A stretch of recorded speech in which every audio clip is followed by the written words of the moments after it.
여러분 마태복음에 여러분 달란트 비유 아시죠? 마태복음의 달란트 비유에 보면은 5달란트, 2달란트, 그리고 1달란트 맡겼습니다. 그리고 5달란트, 2달란트 받은 종이 배가시켰죠. 그러니까 우리 예수께서 하신 말씀이 뭡니까? 착하고 충성된 종아, 네가 작은 것에 충성했기 때문에 내가 너에게 많은 것으로 맡기겠다, 이렇게 말했어요. 달란트 비유에서는 이 달란트 비유에서는 많은 것 했습니다. 많은 것으로 맡기겠다. 착하고 충성되다. 왜? 배가 시켰기 때문에. 칭찬하셨습니다. 누가복음 16장 보십시다.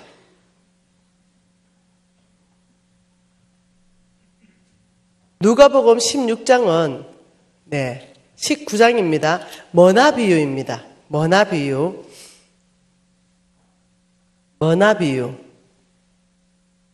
여러분 읽으실 때, 성경 읽으실 때 비유다 이렇게 나오는 거는요, 무조건 중요한 거예요. 비유다 이러면 사람들은 비유니까 이렇게 생각하는데 아니에요. 하나님 나라의 비밀은 몽땅 비유로 말씀하셨습니다. 그 이유가 보기는 보아도 깨닫지 못하고 듣기는 들어도 알지 못하고 들을 게 있는 자만 듣게 되는 거예요. 그래서 이 비유로 말씀하신 것은 몽땅히 그거는 중요한 말씀이에요. 하늘나라 비밀이 그 안에 꽉 있는 거예요. 그러니 지금 이 은열머나 비유를 통해서 하나님께서 우리에게 하시는 말씀은 무엇일까요? 이 은열문화 비유는 하나님이 무엇을 말씀하고 싶냐면 자격시험의 기준을 제시해 주는 거예요. 뭐라고요? 자격시험. 이 자격시험의 어떤 기준점을 제시해 주는 것이 이 머나 비유입니다. 어떤 자격시험이냐? 하나님이 사람 쓰시는 자격시험.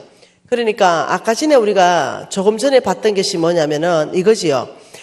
하나님이 참된 것 맡기는 것, 예수 그리스도 것, 하나님의 나라를 세울 수 있는 것, 말씀을 전할 수 있는 것, 아무튼 몽땅 하늘나라께 속한 게 참된 것이에요.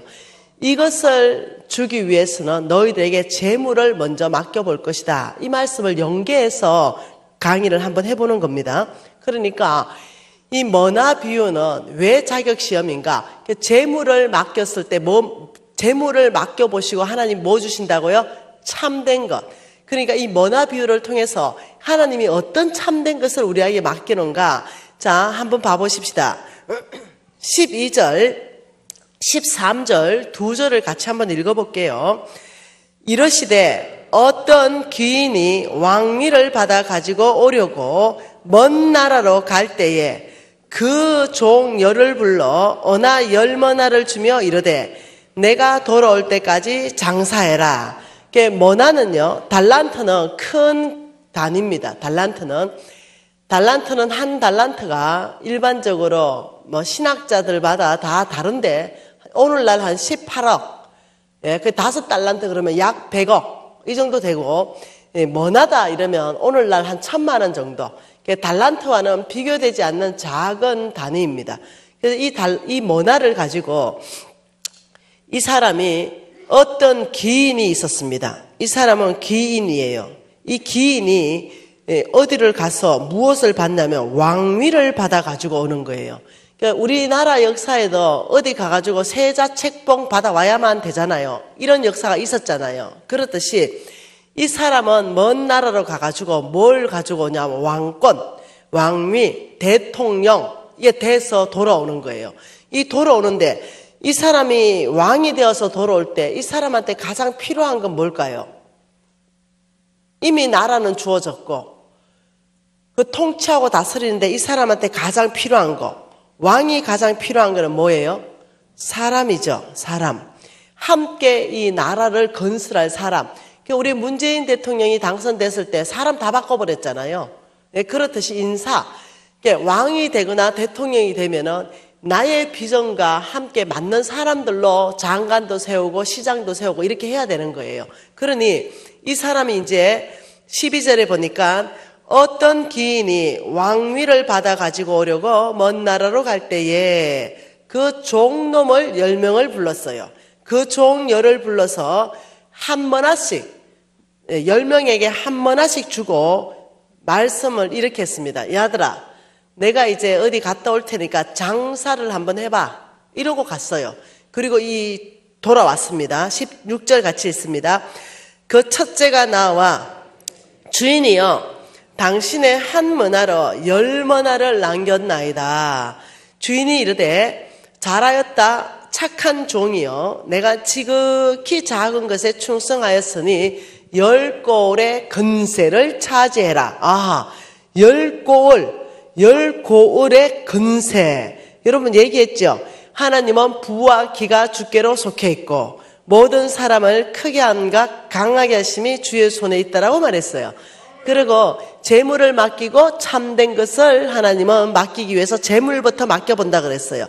달란트를 맡기고 배가 한 종에게는 많은 것으로 맡길게. 그래서 착하고 충성되다고 말하는 거죠.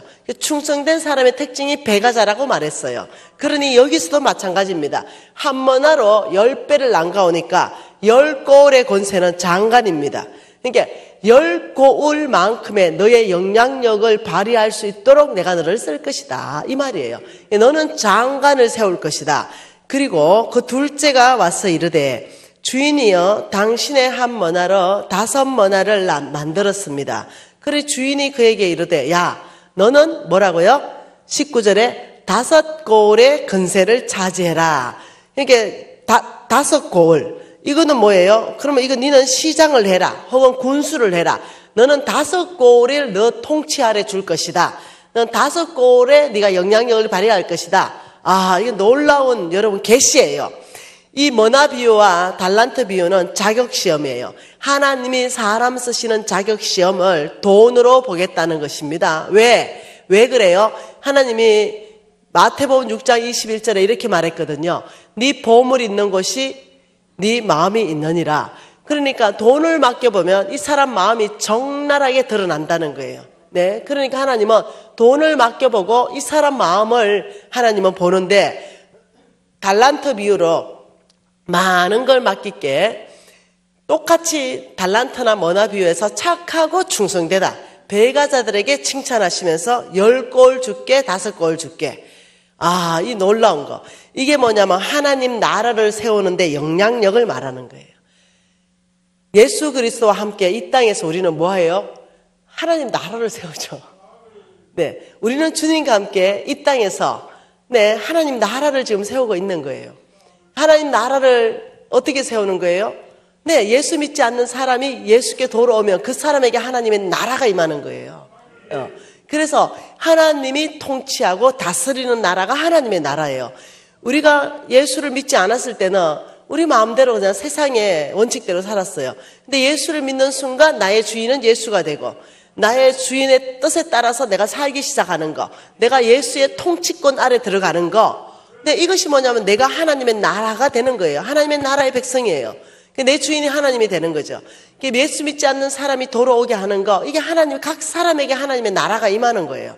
그러니 지금 이 머나 비유를 통해서 하나님의 나라를 세우기 위해서 너는 장관, 더 권위를 많이 발휘할 수 있도록 할 것이고, 5배, 너는 그거보다는 조금 작게, 그리고 한 머나를 그냥 가져온 종에게, 달란트나 머나 비유에서 동일한 말씀, 이 악한 종아, 이렇게 말했어요. 22절에 야, 내 돈을 23절에 은행에 맡겼으면 이자와 함께 가져왔을 텐데, 야, 24절에 너 있는 것 한 머나 빼앗아서 오히려 10머나 있는 사람에게 주라. 하나님 나라는 이게 공평이에요. 네, 어떻게 저렇게 하냐? 아니요. 하나님 나라는 잘하는 놈한테 더 맡깁니다. 배가자한테 더 맡겨요. 돈도 마찬가지예요. 네, 하나님 나라의 재물도 잘 쓰는 놈에게 더 맡겨요. 주라. 이렇게 했어요. 주라. 하나님이 주라는 그곳에 주라. 그리하면 너에게 줄 것이니 누르고 흔들어 넘치도록 하여 줄게. 이게 하나님의 나라예요. 네, 오히려 가도히 아껴도 너는 가난하게 될 것이다. 이렇게 해요. 아끼면 부해야 되잖아요. 근데 하나님은 가도히 아낀 너는 가난하게 될 것이고, 너는 준 자는 누르고 흔들어 넘치도록 해서 풍성하게 할 것이다. 이게 공평한 거예요. 참 놀라운 방법이죠. 그래서 여러분이 이해하셔야 되는 것이, 하나님은 충성된 자를 찾는다. 하나님은 달란트와 머나 비유를 통해서 하나님의 나라를 세울 수 있는 영향력을 주는 사람도 하나님의 재물을 배가시킨 돈을 가지고 말씀하시는 거, 이게 뭔 말이냐고요. 네 마음을 알기 위해서요. 네 마음. 네 보물을 다스리는 걸 보면 네 마음을 알 수 있다. 재물을 맡겼죠. 여러분 300만 원 맡은 사람, 매월 3천만 원 맡은 사람, 3억씩 맡은 사람, 혹은 300억씩 맡은 사람, 이 재물을 가지고 이 사람이 어떻게 쓰는가 보면 이 사람이 누군가가 나온다는 거예요. 그래서 여러분께서 이 달란트와 머나 비유는 하나님 나라를 세워낼 수 있는 놀라운 영향력, 이것을 재물로 시험 본다는 걸 이해할 필요가 있어요. 왜 그럴까요? 왜 하나님은 이 재물로 이 사람을 시험을 볼까요? 그 이유는 네 주인이 누군가를 알아보기 위해서예요. 볼까요? 하나님 말씀 누가복음 6장 24절 말씀, 한 절 말씀만 읽어보고 싶습니다. 누가복음 6장 24절 한 절입니다. 같이 한번 읽어볼게요. 한 사람이 누가복음, 미안해요. 마태복음 6장 24절입니다. 한 사람이 두 주인을 섬길 수 없나니, 이렇게 말했어요. 섬기지 못할 것이니 혹 이를 미워하고 저를 사랑하거나 혹 이를 중히 여기고 저를 경히 여김이라. 너희가 하나님과 재물을 겸하여 섬기지 못하느니라. 자, 이 말씀을 동일하게 있는 데가 누가복음 조금 전에 우리가 읽었던 것 16장 13절 말씀에도 동일하게 있었던 말씀이에요.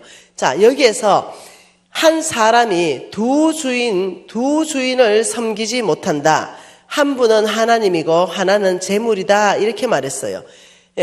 두 주인을 못 섬긴다는 거예요.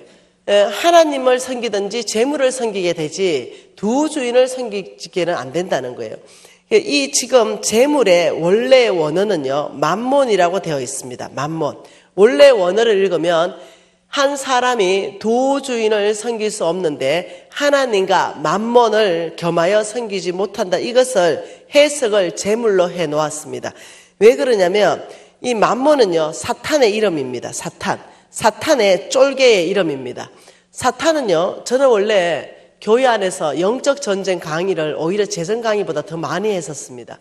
그러니 이 성경 안에서부터 영적 세계에 대해서 공부한 적이 있다는 거예요.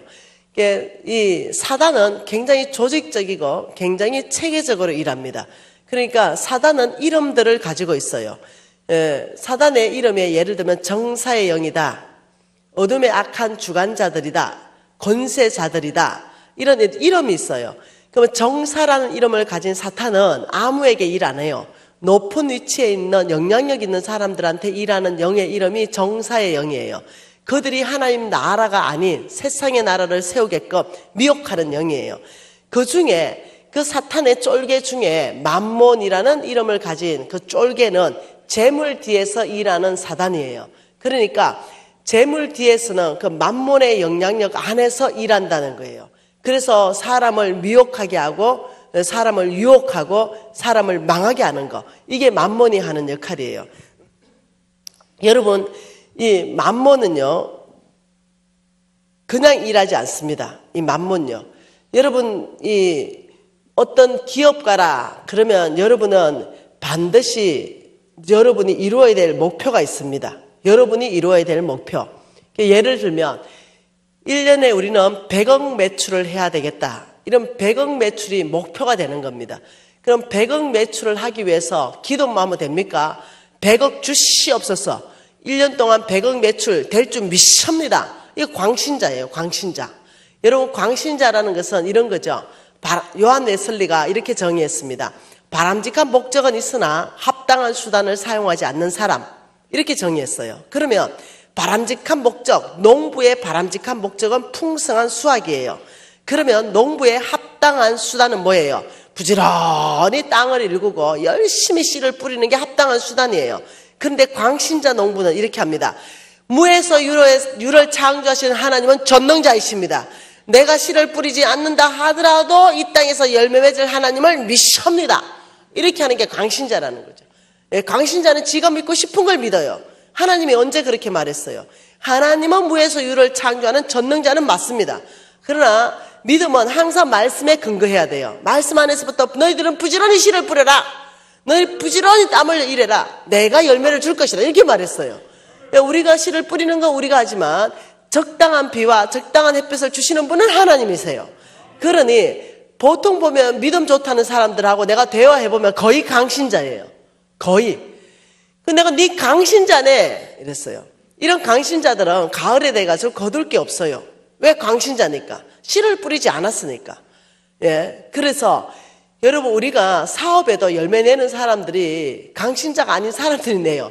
강신자는 뻑하면 믿습니다예요. 믿습니다. 네. 하나님의 약속한 말씀을 믿어야 되지. 지 믿고 싶은 걸 믿습니다. 이거예요. 그러니까 믿음을 새롭게 해야 되는 거예요. 하나님 말씀에 네. 근거해서 목표를 딱 세우고 목표 100억 이랬다면은 목표 100억이면 거기에 맞는 뭐가 따라와야 됩니까? 전략. 그 목표에 맞는 전략이 따라와야 돼요. 그럼 전략이 있으면 어떻게 실행시킬 것인가? 실행 방법들이 따라 나와야 돼요. 그러면 이제 목표에 100억의 매출로 가는 거예요. 그냥 100억이 되는 게 아니라 자 100억 매출을 가기 위해서 예를 들면 몇 개의 팀을 어떻게 조직한다부터 시작해가 전략이 쫙 풀어질 거 아니에요. 그러니 이 돈 뒤에서도 만몬이 정확한 목표를 가지고 움직인다는 거예요. 그냥 만몬이 막 우리를 이렇게 하는 게 아니라 목표가 있다는 거죠. 그 목표가 뭐냐면 만몬의 목표는 주인 바꾸기입니다. 뭐라고요? 네, 하나님에서 만몬으로 네, 주인을 바꾸는 게 정확한 목표예요. 그러니 정확한 목표를 설정했기 때문에 이들은 전략을 가지고 움직인다는 거죠. 그 전략이 뭐냐면 디모데전서 6장 10절에 그 전략이 있습니다. 디모데전서 6장 10절입니다. 자, 같이 한번 만몬의 전략 한번 읽어보십시다. 돈을 사랑함이 일만하게 뿌리가 되나니 이것을 탐내는 자마다 믿음에서 유혹을 받아 믿음에서 떠나 많은 근심으로 자기를 찔렀도다. 맞나요? 자, 지금 뭐를 말하냐면 지금 만몬의 전략을 말하는 데 있어서 뿌리를 대해서 말합니다. 뿌리. 즉, 이 뿌리가 뭐라고 말하냐면 디모데 전서 6장 10절 돈 사랑이라는 거예요. 돈 사랑. 이해되시나요? 이 돈 사랑을 뿌리에 두는데 이건 열매예요. 가지에 맺히는 열매인데 돈을 사랑하면 일만하게 뿌리가 되나니 이래서 돈을 사랑하는 사람의 결과는 뭐라고 말하냐면 믿음에서 떠난다 이렇게 말해요. 그러니까 이 뿌리가 돈 사랑한다 이 말은 보이지 않는 세계를 말해요. 네, 보이지 않는 세계. 뿌리는 안 보이잖아요. 땅 밑에 숨겨져 있잖아요. 돈을 사랑함이 일만하게 뿌리가 되나니 너는 믿음에서 떠나게 될 것이다 이거예요. 그러니까 우리의 마음은 안 보이는 뿌리예요. 우리의 생각, 우리의 마음, 우리의 중심, 우리의 심장, 우리의 가치관, 우리의 목표의식, 우리의 세계관 이것은 다 안 보이는 거예요. 이건 뿌리예요. 이것 안에 돈 사랑하는 것이 딱 들어가면은 이 사람은 결국 믿음에서 떠나게 된다는 거예요. 그러니까 지금 만몬의 목표는 뭐냐면 주인 바꾸기예요. 목표가 주인 바꾸기니까 전략이 뭐라고요? 돈을 사랑하게 만드는 것이 전략입니다. 각 사람에게 뭘 만들어요? 돈 사랑. 돈을 사랑하게 어떤 방법이든 돈을 사랑하게 만드는 것을 어디에 집어넣어 주냐면 뿌리에다가 집어넣어줘요. 우리의 마음 안에, 생각 안에, 심장 안에, 가치관 안에, 삶의 목적의식 안에 나는 큰 집 한번 사는 게 내 소망이야. 막 큰 차 한번 타는 거. 나 빌딩 한번 올리는 거. 몽땅 어떠냐면 이 세상의 끝들, 네, 이런 것 안에 가치관을 다 두게 만드는 거죠. 하나님 나라보다는. 돈을 사랑하게 되면은 일만하게 뿌리가 된다 이렇게 말하는 거예요. 그래서 이제 실행 방법들이 몇 개가 쭉 나오기 시작해요. 그러니까 만몬은 어디에 관심이 있습니까? 뿌리에 관심이 있어요. 우리의 생각을 공격해요. 가룟 유다가요. 네, 성경에는 이렇게 돼 있어요. 가룟 유다의 생각 속에 예수를 팔 생각을 집어넣었더라 이렇게 나와요. 그러니까 어디를 공격한다고요? 뿌리요. 뿌리를 공격해가 생각을 사로잡아 버리면 게임은 끝나요. 생각은 곧 결과를 낳거든요. 우리의 생각을 누가 장악하냐에 따라서 영적 전쟁터는요, 귀신이 아니에요. 예, 제가 최근에 언어 근사님이 병원에 입원했다 그래가지고 제가 이제 가는 거죠, 병원에. 예, 가는데 권사님들 몇 분 모시고 같이 신방을 갔습니다. 가는데 제가 이제 엘리베이터를 탔을 거 아니에요. 근데 그 권사님하고 그 남편하고 같이 있었는데 그 남편이 깜짝 놀랐대요. 지금 김미진이 엘리베이터를 탔다 이러는 거예요. 그래가지고 이제 그 장로님이 전화 왔어요. 어디에 있냐고. 우리 엘리베이터에 탔죠. 그러니까 이 장로님이 확인하고는 깜짝 놀란 거예요. 그래서 그 장로님이 우리 지금 집사람이 아파서 입원했는데 지금 김미진이 엘리베이터 탄 걸 이거 어떻게 알았냐는 거죠. 그래서 내가 적시를 깨달았어요. 귀신 들어갔다. 이거 바로 알았죠. 그래서 내가 가가지고 근사님 이러니까 내 눈을 가만히 보더니 옆으로 싹 숨는 거죠. 딱 숨더니 아 무서워 이러는 거예요. 그러더니 나는 김미진이 제일 무서워 이러는 거예요. 귀신 들어간 거죠. 그래서 딱 잡고 너 언제 들어갔냐? 언제 들어갔대요? 간단하죠. 예수 이름으로 나가라. 뭐 적시로 나갔죠. 그렇지. 권사님 지금 너무 행복하게 잘 살고 있죠. 아무 문제 없죠. 여러분 그 귀신은 아무것도 아니야. 예수 이름 앞에 아무것도 똥파리 같은 존재예요. 네, 그러니까 아무것도 아니에요. 귀신 그건 아무것도 아니에요. 진짜 무서운 영적 전쟁터는 그런 귀신하고 상대하는 게 아니에요. 내 생각요. 내 생각을 누가 장악하냐에 따라가지고 게임은 끝난다니까요. 그래서 이 생각에서 우리가 승리하지 못하면 무조건 어떠냐면 우리는 실패하게 되어 있습니다. 이 생각에서부터 승리해야 돼요. 그래서 여러분 생각 들어오는 생각을 여러분이 절대로 그냥 받으면 안 돼요. 여러분이 승리하기 위해서는 어떻게 해야 되는가? 이거 있죠, 이거 비커. 여러분 비커 알지요? 이 비커에 이런 거 깔때기 넣잖아요. 그러면 깔때기 넣으면 여기 똑똑똑 정결한 물만 떨어지잖아요. 이 깔때기 안에 들어오는 생각을 다 집어넣어야 돼요. 그냥 이 비커 안에서 집어넣는 게 아니라 깔때기 안에 먼저 집어넣어야 돼요. 그래서 더러운 것은 깔때기 안에 머물게 하고 정결한 것만 비커 안에 떨어지게 해야 되는 거죠. 이 깔때기가 뭐예요? 이게 말씀이에요. 깔때기. 이게 말씀이에요. 이게 하나님의 성품이에요. 그러니 생각 들어왔다 이러면 여러분이 무조건 깔때기를 깔아야 돼요. 하나님 말씀이 기준점이 딱 돼야 돼요. 그리고 바로 말하고 행동하기 전에 이게 지금 깔때기 안에 넣어가지고 이게 지금 하나님 말씀에 맞나 안 맞나를 보고 정결한 걸 통과시키고 물을 받아 마셔야 돼요. 그래서 이 만몬은 놀랍도록 주인이 언제 바뀌는지 성경 안에서부터 여러분 사단이 성경 읽는다고 나왔잖아요. 성경에. 성경 안에서부터 보니 돈을 사랑하면 믿음에서 떠나더라. 부자 청년 이야기 알죠? 돈을 사랑한 부자 청년은 천국 가고 싶었죠. 네, 그래서 영생 얻고 싶어서 주님께 질문합니다. 어떻게 하면 천국 갑니까? 영생을 얻습니까? 그런데 놀랍도록 주님을 떠나갔어요. 그러면서 주님이 하신 말씀이 자, 저런 부자는 주님보다 세상을 사랑하고 돈을 사랑하는 저런 부자가 천국 오기가 얼마나 어려운지 낙타가 발을 기어 나가는 것보다 어렵다 이렇게 말씀하시는 거예요. 그러니까 지금 여기에서 만몬은 우리의 생각을 장악하기 위해서 돈에 대해서 우리 생각을 쑥 집어넣는 게 있어요. 왜? 그러면 믿음에서 떠나니까. 돈에 대해서 어떤 생각을 집어넣을까요? 그러면 일단 돈을 사랑하면 일만 악의 뿌리가 된다. 열매는 무조건 악이 나오는 거예요. 악.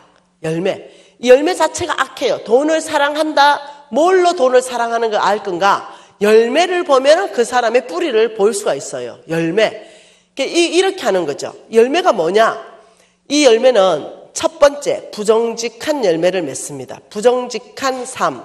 네, 이 열매. 왜? 돈을 사랑하기 때문에 뿌리가 돈을 사랑하기 때문에 내 심장이 돈을 사랑하기 때문에 열매는 부정직한 열매를 맺는 것이 당연한 거죠. 예. 자, 어떤 거예요? 돈을 사랑하기 때문에 부정직한 열매 어떤 게 부정직한 열매입니까? 예를 들면 한우 소고기 꼭 팔아야 되는데 아주 비스끼리한 수입 쇠고기를 한우 소고기로 둔갑해서 파는 거. 네, 어김없어요. 이 사람은 돈을 사랑하는 사람이에요. 이 사람은 부정직한 사람이에요. 네, 예를 들어서 좀 좀 창피하네. 네. 저도 그랬어요. 네. 저도 안경점을 하면서, 네. 정해나, 지금은 다 택이 붙어 있죠. 정찰가. 옛날에 아니었어요. 그냥 다 깔아놓고 부르는 게 갑이다. 뭐 이런 식으로. 그런데 부르는 게 갑이 아니에요. 안경사들끼리 다 알아요. 요 라인은 10만 원, 요 라인은 5만 원, 이 라인은 20만 원 다 나와 있어요. 그리고 안경사들끼리 플러스 마이너스 10%까지 허용. 10만 원짜리 11만 원 받을 수 있고 10만 원짜리 9만 원 받을 수도 있는 거예요. 이렇게 하는 거죠. 그런데 저는 고신 4대인데도 네, 이것이 기반이 성경적 기반이 약했던 거예요. 말씀은 말씀 따로 읽고 삶은 따로인 거죠. 교회 오면은 고신 4대고 세상에 나가면 세상의 원칙대로 사업을 하는 거예요. 그래서 내가 이제 어느 사모님이 와가지고 내가 잘 해줬죠. 근데 그 사모님이 내가 너무 좋은 거죠. 내가 커피도 타주고 내가 친절하게 하고 이러니까 이 사모님이 10만 원짜리 테를 고른 거죠. 근데 이 사모님이 벌써 나한테 다 넘어왔어. 그래서 내가 이렇게 눈치 보면서 15만 원? 이렇게 불러보니까 사모님이 좋대. 그거 해주래. 그래가지고 제가 안경 차트를 끊었어요. 무슨 테 15만 원 딱 안경 팔았어요. 그래서 사모님이 이제 인사해드리고 내가 우리 직원들 그때 100평짜리 안경점이니까 20명 다 불렀어요. 야, 이리 와봐. 나 오늘 이 테 15만 원 이렇게 팔았다. 네, 사업 수단이 이 정도는 돼야지 이러니까 막내가 있어요. 우리 집에 막내가 들어온 애가 이제 몇 달 안 됐는데 우와, 제가 늘 이제 아침에 한 30분씩 말씀 전했거든요. 네. 그러니까 한 명도 예수 안 믿는데도 야, 내가 너 월급 주는데 그냥 무조건 들어. 이래가지고 내가 무조건 말씀 전했어요. 근데 그 막내가 사장님 혹시 늘 자랑하는 고신 4대 맞아요? 이래. 나 고신 4대. 근데 부정직하신데요? 이래. 내가 뭐 부정직하노? 이러니까 그거 10만 원짜리인데요. 야, 니는 그렇게 사업 수단이 없어가지고 이건 부정직한 게 아니고 서비스 차지라는 거야. 내가 그 사모님한테 커피 타줬지 10,000원. 내가 그 상담해주지 10,000원. 나의 그 친절한 미소 10,000원. 그래서 내가 15만 받았어. 이거는 사업 수단이지. 이게 부정직 아니야. 야, 전마저 잘러. 전마 같은 놈이 있어. 네가 팔았으면 임마 오늘 8만 원이다 임마. 내가 이제 이런 거예요. 근데 아무렇지도 않았어요. 왜? 이미 나는 양심이 무뎌졌어요. 하인 맞은 것처럼 문둥병 환자죠. 그러니까 문둥병, 여러분 손가락 발가락 떨어져도 감각이 없는 게 문둥병이에요. 그러니까 말씀이 읽어도 감각이 없는 거죠. 말씀은 정직해라. 오케이, 받아들여요. 내 삶은 전혀 정직함과 관계없는 거죠. 왜? 이미 내 마음은 말씀에 대한 감각이 사라졌어요. 말씀은 그냥 은혜 받고 끝이에요. 오케이. 근데 나는 그렇게 사업해가지고 어떻게 다 부자 되냐? 우리 선배들이 뭐라고 얘기했는데 개처럼 벌어서 정선처럼 쓰면 된다 그랬는데 내가 좀 부정직해도 좀 잘 쓰면 되지. 이렇게 벌써 하면 된 거예요. 그러니 이미 내 양심은 화인 맞은 거예요. 그래서 문둥병 환자죠. 말씀에 반응을 못하는 거예요. 말씀은 말씀이고 삶은 삶이에요. 이런 식으로 사는 거죠. 왜요? 내가 왜 그런 행동했겠어요? 내 깊이 들어가 보면 돈을 사랑하기 때문에 내 양심도 팔아버리는 거죠. 여러분 조기 있잖아요. 조기. 그 맛있는 조기. 저는 조기를 한 번에 구워 먹으면요 10마리도 앉아서 먹어버려요. 내가 첫날에 여기 왔는데 우리 목사님이 나한테 민어를 한 접시를 줬어요. 너무 맛있게 먹었어요. 제가 피쉬를 좋아하거든요. 육고기보다. 그러니까 이 조기를 분명히 비싼 돈 주고 샀는데요. 구워 먹어보면은 수입 조기예요. 분명히 나는 국산 영광굴비라고 샀거든요. 그러니까 나는 저거 속이고 저거는 내 속이고. 네. 내가 속이니까 나도 속이면 닫고. 이거 온 나라가 부정부패하게 되는 거. 이게 만문의 전략이라니까요. 돈을 사랑하면 일만하게 뿌리가 되어서 너희들이 맺는 열매 자체가 악한 열매를 맺는다. 이게 보통 일이 아니라니까요. 그래서 만문의 실행 원칙 1번 뭐겠어요? 돈 사랑하게 만드는 1번 돈을 사랑하게 집어넣으면 자동적으로 이들을 부정직한 삶으로 끌어가라. 부정직한 삶으로. 이 부정직한 삶으로 끌어가기 위해서 왜? 돈이 니를 행복하게 해준다라 속여라 이거예요. 행복의 기준을 돈으로 둬버립니다. 만번은. 너를 행복하게 해주는 것이 우리 저 성경 읽어보니까 바울이 이렇게 말했습니다.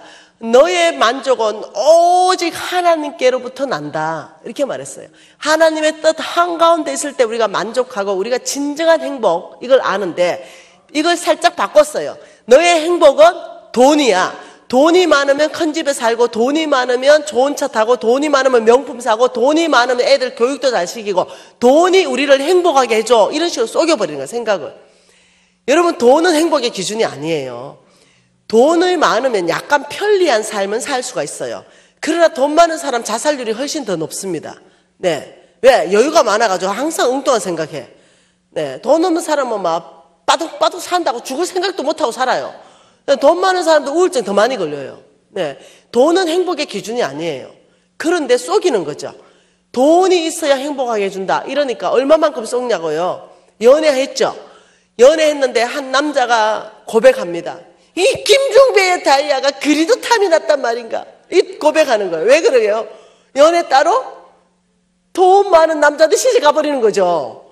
네, 왜? 돈 많은 그 남자가 나를 행복하게 해줄 것 같은 거죠. 그래가지고 그 시집 갔는데 고생하는 분들이 지금 여기도 있을 거예요, 아마. 그만큼, 네, 결혼까지도 돈을 따라서 하는 거. 사람하고 하는 게 아니라 돈하고 하는 거. 이렇게까지 간다는 거예요. 그래서 이것이 얼마나 위험한지, 돈이 나를 행복하게 해준다는 이 생각이 얼마나 위험한지, 이거는 만몬이 주는 생각이에요. 이것이 굉장히 위험한데, 하나님은 뭐라고 하시는지 성경 안에서 찾아보고 싶습니다. 잠언서입니다. 잠언서 2장입니다. 잠언서 2장 7절 한 절 말씀 보고 싶습니다. 잠언서 2장 7절 우리가 말씀은 다 같이 읽으십시다. 그는 정직한 자를 위하여 완전한 지혜를 예비하시며 행실이 온전한 자에게 방패가 되시나니 이때 이 행실이 온전한 자, 이거 똑같이 정직한 자를 말합니다. 하나님은 누구의 방패가 되시는가? 정직한 자의 방패가 되신다. 자, 또 한번 봅시다. 잠언서 11장 1절 말씀도 보십시다. 속이는 저울은 여호와께서 미워하시나 공평한 추는 그가 기뻐하시느니라. 6절도 있습니다. 정직한 자의 공의는 자기를 건지리너와 사악한 자는 자기 악에 잡힌다. 그러니까 하나님의 성품이 정직하다. 그 정직한 저울은 여호와께서 만드신 것이다. 15장 19절도 한번 읽어봅시다. 게으른 자의 길은 가시 울타리 같으나 정직한 자의 길이 대로이다. 16장 8절도 읽어보십시다. 적은 소득이 공의를 겸하면 많은 소득이 불리를 겸하는 것보다 나으니라. 이것을 쉬운 성경을 읽어보면 이렇게 말하는 겁니다. 적은 재물로 어렵게 사는 것이 부정직하게 얻은 재물을 쌓아놓고 사는 것보다 좋다. 11절도 읽어봅시다. 공평한 저울과 접시 저울은 여호와의 것이요 주머니 속의 저울추도 다 그가 지으신 것이라. 20장 10절도 읽어보십시다. 한결같이 않는 저울추와 한결같이 않는 대는 다 여호와께서 미워하신다. 21장 5절 말씀은요. 속이는 말로 재물을 모으는 것은 죽음을 구하는 것이다. 하나님이 지금 몇 절만 찾아본 거예요. 성경에 엄청나게 많은 구절을 통해 가지고 정직에 대해서 말합니다. 속이지 마라. 속이는 재물은 안개처럼 다 날아간다. 이런 말을 여러 번 하고 있는 거예요. 근데 제가 이걸 한두 번 읽었겠어요. 그런데도 이게 문둥병 환자인 거예요. 영적으로. 이렇게 읽고는 말씀이니까 뭐 말씀이지 뭐. 그 정직해야지. 설교까지 다 했어요. 삶은 부정직하게 사는 거죠. 어느 날이었죠. 제가 이제 사업이 점점점 커져가지고 내 제일 친한 친구 하나를 해결을 시켰어요. 왜냐하면 제가 성경을 절대 진리에 놓지 못했죠. 성경을 절대 진리에 놓고 성경을 어떤 절대 권위에 놨으면 제가 이렇게 안 살았을 거예요. 아, 성경도 참고서고, 네, 내가 배웠던 경영학 이론도 참고서고, 아, 선배들이 말해주는 조언도 참고서고, 이걸 다 섞어서 혼합신앙으로. 그러니까 선배들이, 야, 세금 다 내고, 무슨 부자 되냐? 분식회계 해라. 이중장부 해라.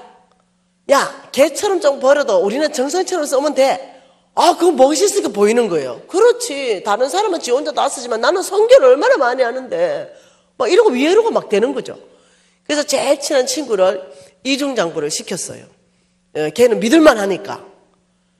근데 어느 날 교회 예배 드리는데 그때의 주제가 뭐냐면 정직한 자에게 주시는 축복이었어요.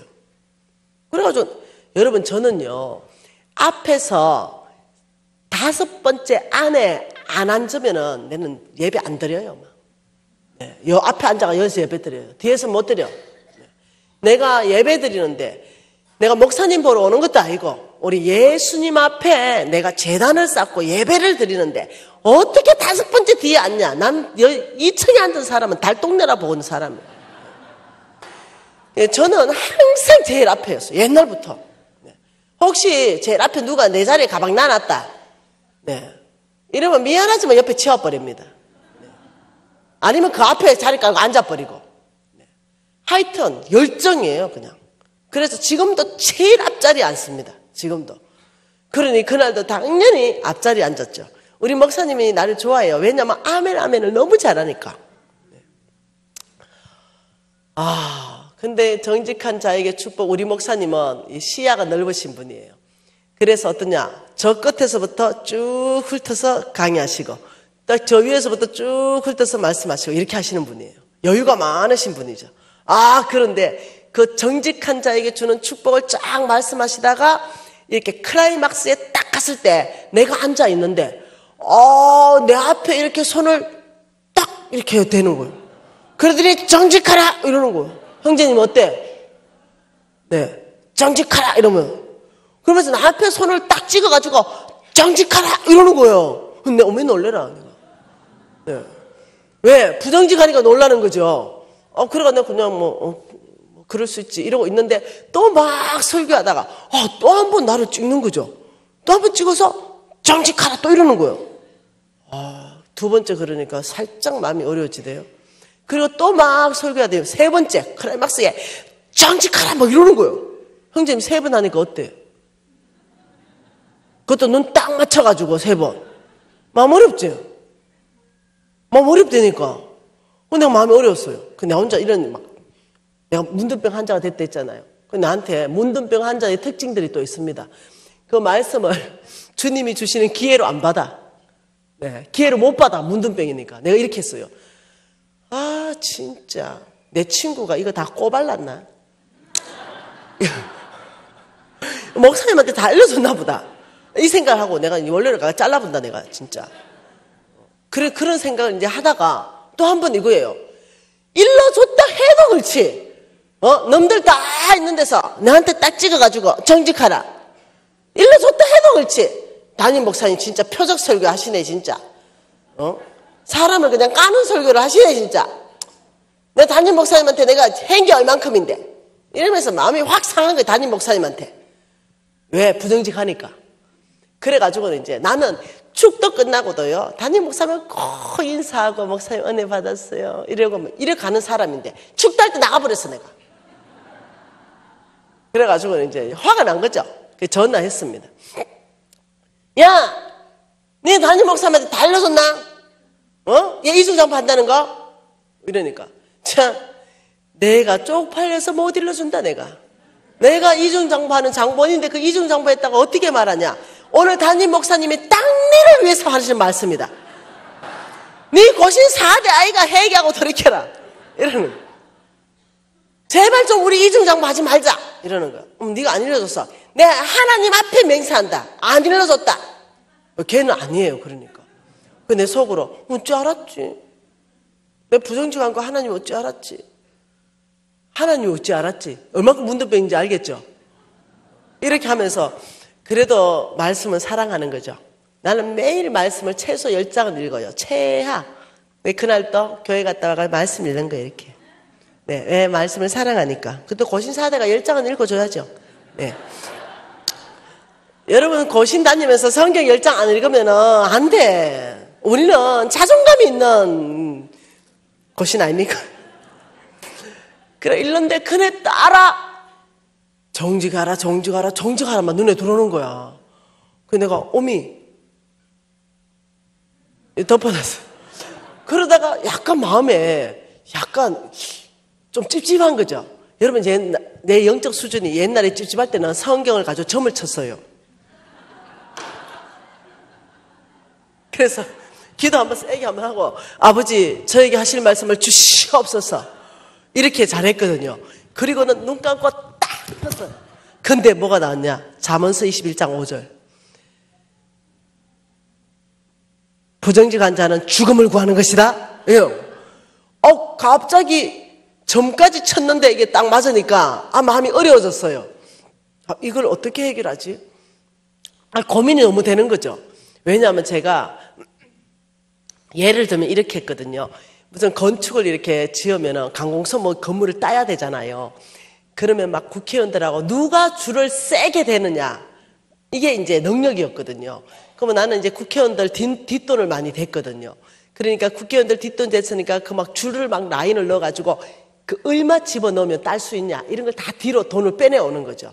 그래서 그걸 내가 만약 오다 따면 3억을 넘겨줄게. 그러면 착수금 먼저 3천만 원을 넘겨줬어요.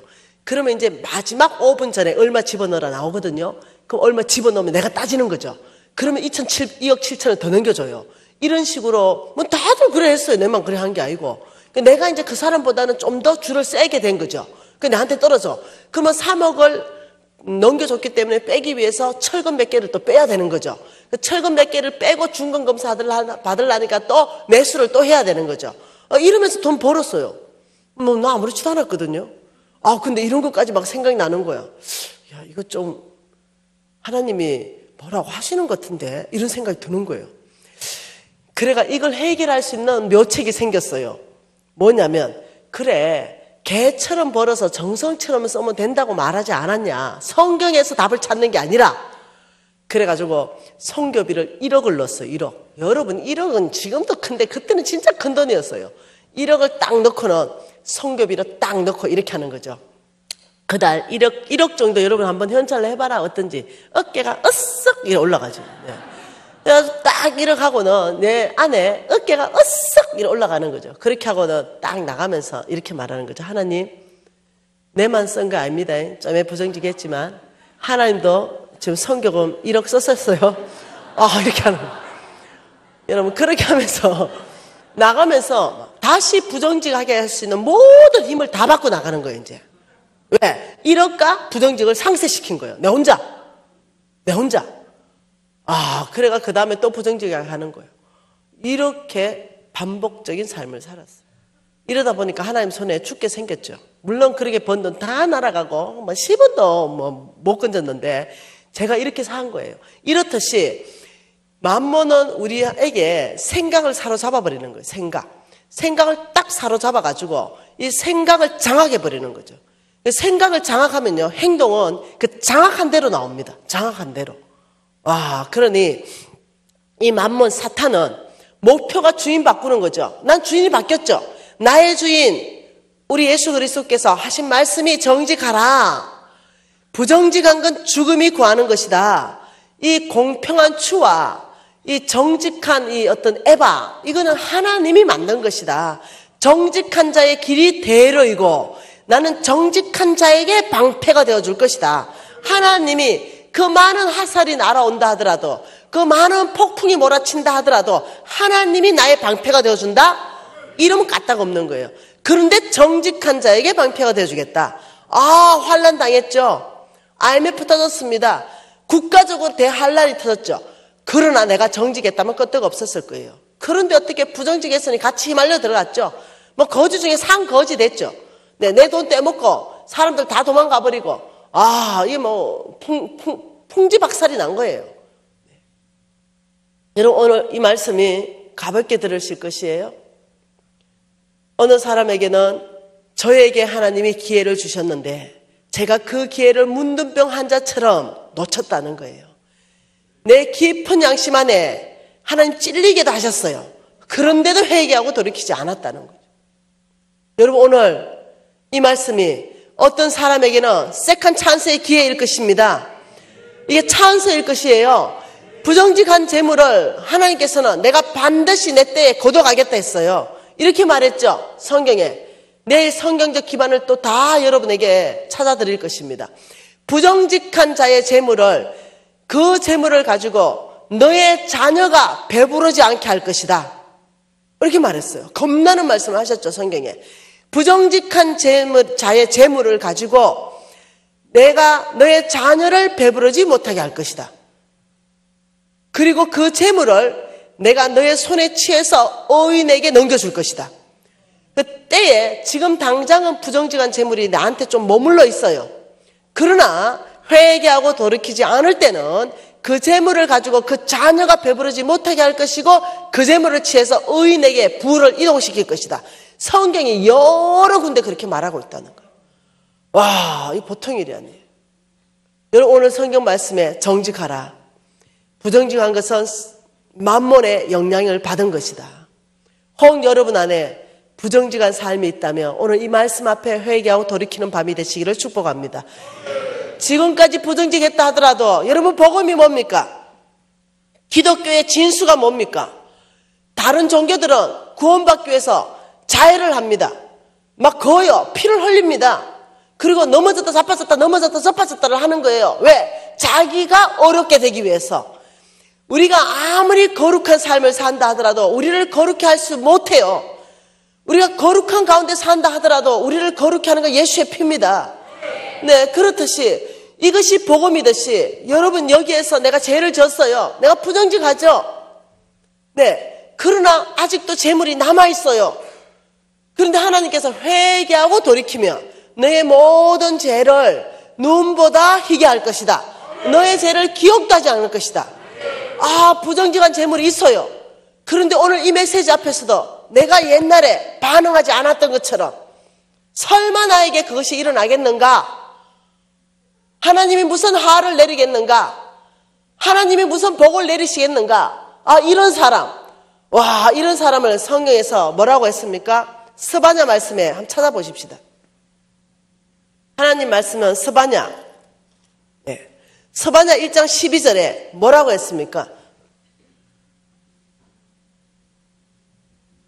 그때에 내가 예루살렘에서 찌꺼기같이 가라앉아서 마음속에 스스로 이르기를 여호와께서 복도 내리지 아니하시며 화도 내리지 아니하시리라 하는 자를 등불로 두루 찾아서 벌할 것이다. 아, 찌꺼기처럼 가라앉아서 이렇게 말하는 거죠. 아, 말씀은 그렇게 말해도 아이고 무슨 하나님이 복을 내리시겠노. 아브라함의 씨들이여 내가 반드시 복 줄 것이고 온 땅에 너를 축복할 것이며 재물 얻을 능력을 줄 것이다 했는데도 무슨 복을 주시겠노. 성경은 반드시 복 준다 했는데 성경은 이 부정직한 자의 재물을 반드시 심판하신다고 말씀하시는데 무슨 하를 내리시겠노. 이 말이 뭐겠어요? 내 마음이 찌꺼기처럼 가라앉아서 문둥병 환자죠. 그런 자를 등불로 찾겠다. 이것은 뭐냐? 아주 한 사람 비춰보면서 네가 그런 자냐? 네 얼굴을 비춰서 찾겠다는 거예요. 아, 여러분, 안 돼요, 안 돼. 안 됩니다. 이 말씀을 여러분 세컨 찬스의 기회로 삼으셔야 됩니다. 네, 이 말씀을 여러분 회개할 수 있는 기회로 삼으셔야 돼요. 이제까지 부정직한 거 더 이상 하지 마십시오. 더 이상 안 하는 거예요. 이 정직하게 하는 거예요. 여러분, 정직하다, 이것은 뭐가 정직이에요? 예를 들면 여러분의 정직의 개념이 뭡니까? 아, 내가 거짓말하지 않는 거, 내가 한우를 수입육을 한우로 바꿔서 파지 않는 거, 이 정도의 정직이 아니에요. 예를 들면 이런 거죠. 여러분이 무슨 녹용을 내려서 판매하는 사업장을 해요. 녹용에 대한 효과를 엄청나게 선전을 했죠. 실질적으로. 근데 실질적으로 그 녹용의 성분이 0.1% 들어가 있어. 이걸 뭐 녹용이 모욕한 물이죠. 네. 그런데 그것을 녹용이 막 99% 들어있는 것처럼 어마어마하게 선전하는 거, 이거 부정직하다는 거예요. 내가 선전하는 만큼 정확한 물건이어야 된다는 거예요. 예, 그거는 반드시 성공하게 돼 있다는 거죠. 이것까지도 포함한다는 거예요. 여러분 지금 이때에 어떻게 우리가 이 하나님 메시지를 들으면서 정말로 돌파를 해야 되는가? 경제 영역의 돌파는 정직입니다. 네, 그게 돌파예요. 예, 세상의 만몬은 부정직하게 가거든요. 예수 믿는 우리는 정직해야 되는 거예요. 저 20년 됐어요, 이제 정직한 지. 이제는 더 이상 부정직하지 않아요. 이제는 더 이상. 네. 저는 이제 부정직한 거 오는 거, 예, 딱 보여요, 이제 눈에. 네, 바로 하죠. 오늘 이 밤이, 여러분 오늘 구원받는 밤입니다. 손 높이 올리십시다. 그리고 이 만몬의 그 정체, 우리가 두 가지를 봤습니다. 돈이 너를 행복하게 해줄 것이고, 그에게 사로잡혔다면 부정직한 삶을 살 수밖에 없습니다. 좋은 선택을 할 수밖에 없죠. 돈이 너를 행복하게 해주면 인색한 사람이 될 수밖에 없죠. 여러분 이 부분에 있어서 우리가 하나님 앞에 헌신하면서 회개하고 돌이키는 밤 되기를 원합니다. 통성으로 기도하시겠습니다. 하나님 아버지, 만몬을 거절합니다. 하나님 아버지, 정말 우리가 주인이 하나님만 되기를 원합니다. 여러분 입술로 통성으로 기도하십시오. 여러분 입술로 부정직한 삶을 회개하십시오. 정직하기로 결단하십시오. 예, 주님, 오늘 이 밤에 이 부정직한 삶을 청산하고 아버지 주께 돌이키는 아버지 주의 백성들을 기억하십시오. 아버지 은혜를 베푸시며 새로운 시즌 안으로 우리를 이끌어 주십시오. 아버지 정직한 자가 돌파한다고 말씀하셨습니다. 주께서 우리 가운데 은혜를 베푸실 줄 믿습니다. 여러분 더 기도하십시오.